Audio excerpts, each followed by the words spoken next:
How many people here know someone who smokes marijuana? I personally know many people who smoke marijuana, especially people under the age of 18.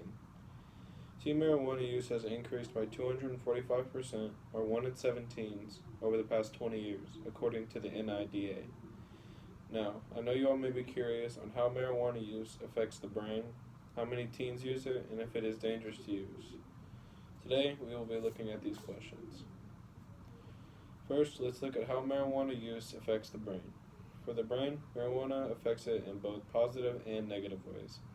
One positive effect is that marijuana use is linked to less stress and anxiety, which results in a longer lifespan, according to the CDC. One negative effect of marijuana on the brain is that lifetime use of it can directly result in certain types of psychosis, specifically schizophrenia. And did you know that 8% of the total people diagnosed with schizophrenia, 8% have reported lifetime use of marijuana? Next, let's look at if marijuana use is dangerous.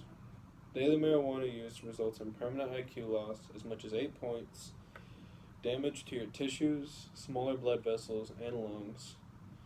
Also, studies link daily use to depression and psychotic episodes, and it directly affects your timing, movement, attention span, memory, and learning outcomes.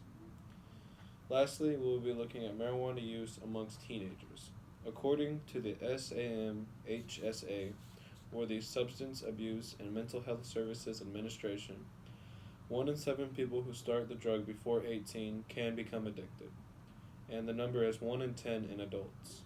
And according to a study in 2019 by Columbia University, 37% of U.S. high school students use marijuana in the last 30 days. Vaping weed has also become popular in teens, rising by 18% in 3 years. In conclusion, we now know the positive and negative ways marijuana use affects the brain and body, and that use is rising with no signs of slowing down. We also now know if consuming weed is dangerous and how it affects teens. Thank you. How many